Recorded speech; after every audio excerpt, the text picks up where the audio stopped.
subscribe my channel. ಎಲ್ಲರಿಗೂ ನಮಸ್ಕಾರಗಳು.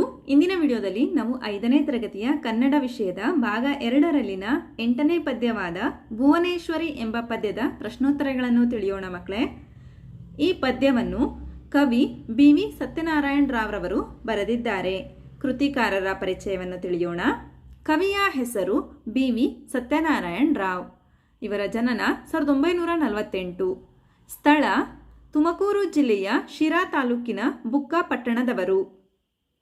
ಇವರು ಬರೆದಂತಹ ಕಾವ್ಯಗಳು ಸಂಪೂರ್ಣ ದೇವಿ ಮಹಾತ್ಮೆ, ಬಸವೇಶ್ವರ ಲೀಲಾ ವೈಭವಂ, ಲಂಕೇಶ್ವರ ಸೋಮನಾಥ ಚರಿತ್ರೆ.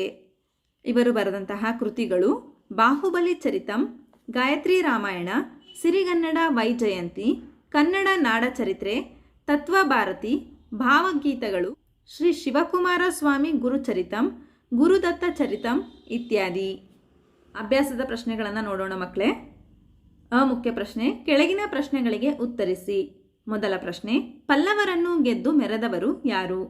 ಉತ್ತರ, ಪಲ್ಲವರನ್ನು ಗೆದ್ದು ಮೆರೆದವರು ಕದಂಬರ ಮಯೂರವರ್ಮ. ಪ್ರಶ್ನೆ 2, ಬಾದಾಮಿಯಲ್ಲಿ ಆಳ್ವಿಕೆ ನಡೆಸಿದವರಾರು? ಉತ್ತರ, ಬಾದಾಮಿಯಲ್ಲಿ ಆಳ್ವಿಕೆ ನಡೆಸಿದವರು ಚಾಲುಕ್ಯರು.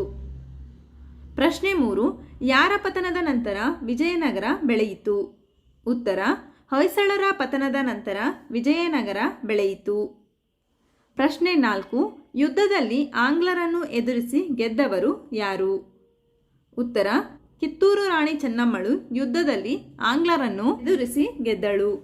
ಪ್ರಶ್ನೆ 5, ಭಾರತ ಸ್ವಾತಂತ್ರ್ಯದ ಚಳುವಳಿ ಯಾರ ತತ್ವದಲ್ಲಿ ಬೆಳೆಯಿತು? ಉತ್ತರ, ಭಾರತ ಸ್ವಾತಂತ್ರ್ಯದ ಚಳುವಳಿ ಗಾಂಧೀಜಿಯವರ ತತ್ವದಲ್ಲಿ ಬೆಳೆಯಿತು. ಪ್ರಶ್ನೆ 6, ವಿಶಾಲ ಮೈಸೂರಿನ ಉದಯವಾದುದು ಯಾವಾಗ?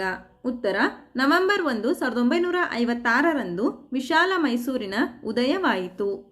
ಪ್ರಶ್ನೆ 7, ನಮ್ಮ ನಾಡಿನಲ್ಲಿ ಯಾವುದು ಗೆಲ್ಲಬೇಕು? ಯಾವುದು ಬಾಳಬೇಕು?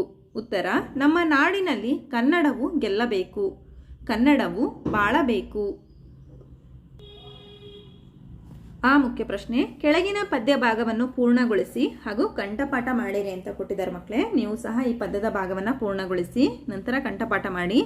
ಹೊಯ್ಸಳ ಪತನದ ನಂತರ ಬೆಳೆಯಿತು ವಿಜಯನಗರವತಿ ಶೀಘ್ರದಲ್ಲಿ, ಲೋಕವೇ ಬೆರಗಾಗುವ ಸಿರಿ ಸಂಪದ ಮೆರೆಯಿತು ಈ ಸಾಮ್ರಾಜ್ಯದಲ್ಲಿ, ಯುದ್ಧದಿ ಆಂಗ್ಲರನೆದುರಿಸಿ ಗೆದ್ದಳು ಚೆನ್ನಮ್ಮನು ಕಿತ್ತೂರಿನಲ್ಲಿ, ದ್ರೋಹಕ್ಕೆ ಸೆರೆಯಾಗುತ್ತ ದಿನವನು ದೂಡಿದವಳು ಜೈಲಿನಲ್ಲಿ.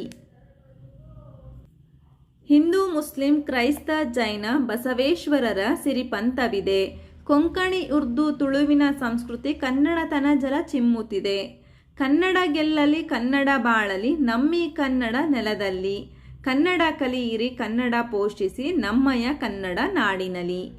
ಈ ರೀತಿ ನೀವು ಸಹ ಪದದ ಭಾಗವನ್ನು ಪೂರ್ಣಗೊಳಿಸಿ ಮಕ್ಕಳೇ. ನಂತರ ಭಾಷಾಭ್ಯಾಸವನ್ನು ನೋಡಿ.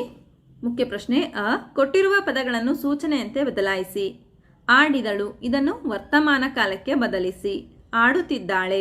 ನೋಡವರು, ಇದನ್ನು ಏಕವಚನಕ್ಕೆ ಬದಲಿಸಿ. ನೋಡುವನು ಅಥವಾ ನೋಡುವಳು. ನಂತರ ತಿಂದಿತು, ಇದರ ಮೂಲ ರೂಪ ಬರೆಯಿರಿ, ತಿನ್ನು. ಬರುವುದು, ಇದನ್ನು ಭೂತಕಾಲಕ್ಕೆ ಬದಲಾಯಿಸಿ, ಬಂದಿತು. ಮುಖ್ಯ ಪ್ರಶ್ನೆ, ಇವುಗಳ ಧಾತು ರೂಪ ಬರೆಯಿರಿ. ಮಾದರಿ ಕೊಟ್ಟಿದ್ದಾರೆ ಗಮನಿಸಿ. ಬಂದರು, ಬರು. ಕುಣಿವಳು, ಕುಣಿ.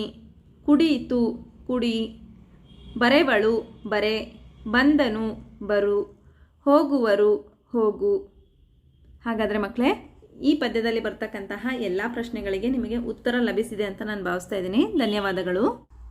ನಮ್ಮ ವಿಡಿಯೋ ಇಷ್ಟವಾದಲ್ಲಿ ಪ್ಲೀಸ್ ಸಬ್ಸ್ಕ್ರೈಬ್ ಮಾಡಿ, ಲೈಕ್ ಮಾಡಿ, ಶೇರ್ ಮಾಡಿ, ಪ್ರೋತ್ಸಾಹಿಸಿ.